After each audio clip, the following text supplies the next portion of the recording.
kusoo dhawow Somali Online Academy haddii aad ku cusub tahay channelka fadlan saar subscribe notification kana furo siday ku soo gaaraan casharrada cusub ee la soo geliyo kulliyadda isla marka la soo dhigo.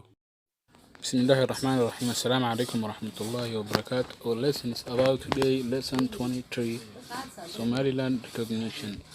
Maanta casharkan wuxuu ku saabsan yahay lesson 23 waa casharka 13aad Somaliland recognition oo wada sheekay ku saabsan aqoonsiga Somaliland. Waa dood yar oo ku saabsan aqoonsiga Somaliland. Somaliland recognition waxa la aqoonsi ama i'tiraaf ayaa la yiraahdaa. Waa anigoo ah Khalid Cabdi. Halkan waa Somali Online Academy la soo casharka oo dhameystiran haddaba.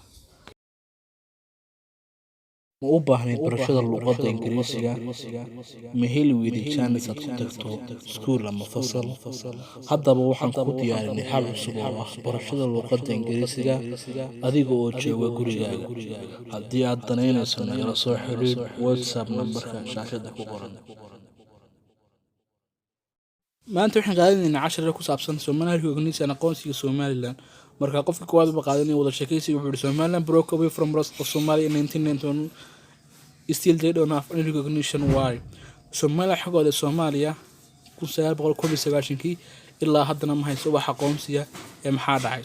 Somaliland broke away xagooda from rest of Somalia iskala soo hadhay Soomaaliya in 1991 still ilaa hadda they don't have any recognition wax aqoonsiya. Why? sabab in my idea fikirkayga the whole adduunku neither want ma doonayo to recognize Somaliland aqoonsado ama i'tiraafo narrajoin Soomaaliya inay Soomaaliya ku biirtana ma rabo.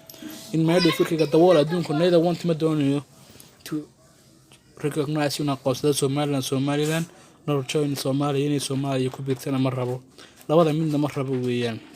in my idea the whole neither want to recognize Somaliland narrajoin Somalia. What's the reason? Waa maxay sababtu weeyaan? What's the reason? Waa maxay sababtu adduunku maxaa rabay in Soomaaliya isku biirto? The whole adduunku wants wuxuu doonayaa to see sovereign Somalia in warka Soomaaliya cabanaysa ama Soomaaliya baahan waa adduunka ku doonaya. What's the reason? Waa maxay sababtu? Because the world want to see sovereign Somalia. adduunku wuxuu rabaa in warka Soomaaliya cabanaysa ama Soomaaliya islaynaysa. halkaas inuu ku joogo cashirkeen man this is enough for lesson today. Assalamu alaykum.